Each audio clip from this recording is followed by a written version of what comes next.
Assalamualaikum warahmatullahi wabarakatuh. Perkenalkan, kami dari kelompok 5 yang beranggotakan oleh Distrik Muhammad Maulidi Fahmi, Mutiani Latifah, Murafika Widiardianti, Ibeti Petiani, Rizka Parindi, dan juga Robil Ahmad akan mempresentasikan sebuah materi mengenai penyelesaian perselisihan akad.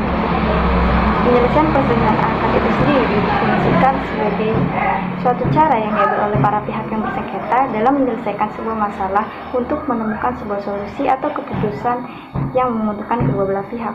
Penyelesaian perselisihan akad itu sendiri dibagi menjadi 3. Yang pertama ada jalur litigasi, yaitu penyelesaian masalah hukum atau sengketa akad melalui jalur pengadilan. Yang kedua ada jalur non-litigasi, yaitu penyelesaian sengketa akad yang dilakukan di luar pengadilan. Penyelesaian ini biasa disebut dengan penyelesaian sengketa alternatif. Dan yang terakhir ada arbitrase, yaitu penyelesaian sengketa akad yang dilakukan oleh pihak ketiga. Ya, yang selanjutnya ada litigasi, penyelesaian perselisihan di pengadilan.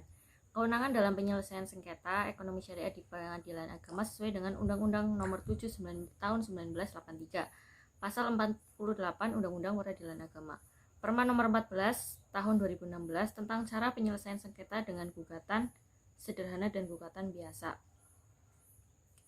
Beberapa perkara yang dapat diajukan ke pengadilan agama adalah perkawinan, wakaf, waris, hibah, zakat, infak, sedekah, dan ekonomi syariah. Baik, di sini saya akan menjelaskan tentang penyelesaian sengketa non litigasi. Yang pertama ada konsultasi. Konsultasi perundingan antara klien dengan penasehat hukum dan menjadi pertimbangan para pihak terhadap suatu masalah. Jadi konsultasi di sini merupakan suatu tindakan yang bersifat personal antara pihak konsultan dan klien.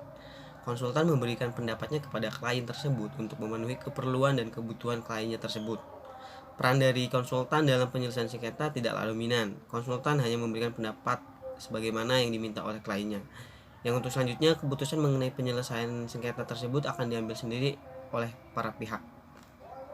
Yang kedua, negosiasi. Negosiasi dilakukan di luar pengadilan. Kesepakatan damai wajib didaftarkan di pengadilan dalam jangka waktu 30 hari setelah pendaftaran. Negosiasi juga tidak lain adalah suatu bentuk penyelesaian sengketa oleh para pihak sendiri tanpa bantuan pihak lain dengan cara musyawarah atau berunding untuk mencari pemecahan yang dianggap adil dan oleh para pihak. Hal yang dicapai dari negosiasi berupa penyelesaian kompromi atau compromise solution. Yang ketiga, konsiliasi. Konsiliasi menciptakan kesesuaian pendapat dan penyelesaian dengan persahabatan sebelum dimulai persidangan guna menghindari proses litigasi. Jadi konsiliasi suatu proses penyelesaian sengketa alternatif yang melibatkan seorang pihak ketiga atau lebih, di mana pihak ketiga yang diikutsertakan untuk menyelesaikan sengketa seseorang. Pada praktiknya, proses penyelesaian sengketa melalui konsiliasi mempunyai kemiripan dengan mediasi, namun memiliki suatu perbedaan, yaitu konsiliasi memiliki hukum acara yang lebih formal jika dibandingkan dengan mediasi. Terima kasih. Baik, materi berikutnya adalah penyelesaian non-litigasi melalui mediasi. Mediasi adalah alternatif penyelesaian perkara atau sengketa dengan cara musyawarah untuk mencapai kata mufakat. Mediasi sendiri bisa dilakukan di dalam pengadilan ataupun di luar pengadilan dengan waktu tertentu. Mediasi biasanya dilakukan dengan cara menunjuk pihak ketiga atau disebut dengan mediator. Hasil dari mediasi ini merupakan kesepakatan bersama untuk kedua belah pihak agar mencapai tujuan bersama. Baik, saya Nurafika. Di sini saya akan menjelaskan mengenai arbitrase syariah. Arbitrase syariah merupakan penyelesaian sengketa di luar pengadilan yang memiliki pengertian penyelesaian perselisihan di antara kedua belah pihak dalam akad ekonomi yang tidak mencapai musyawarah untuk mufakat. Arbitrase ini berdiri beriringan dengan Bank Muamalat pada tahun 1992. Adapun lembaganya yaitu pada awalnya dikenal dengan Bank UI atau Badan Arbitrase Muamalat, dan kemudian diganti pada tahun 2003 menjadi Basarnas, Badan Arbitrase Syariah Nasional. Selain itu, payung hukum dari arbitrase ini pada Undang-Undang Nomor 30 Tahun 99 tentang arbitrase dan alternatif penyelesaian sengketa. Sekian, terima kasih.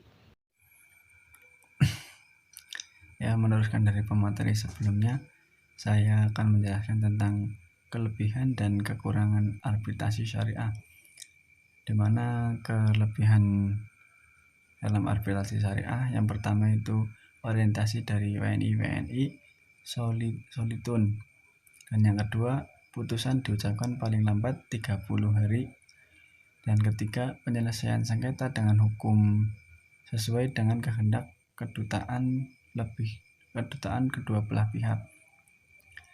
Dan kekurangan dari arbitrasi syariah itu sendiri, yang pertama tidak adanya upaya hukum banding. Yang kedua, putusan arbitrasi dapat dibatalkan oleh pengadilan agama. Dan yang ketiga, tidak berwenang melakukan eksekusi putusan, melainkan diakukan oleh pengadilan agama. Sekian dari saya. Wassalamualaikum warahmatullahi wabarakatuh.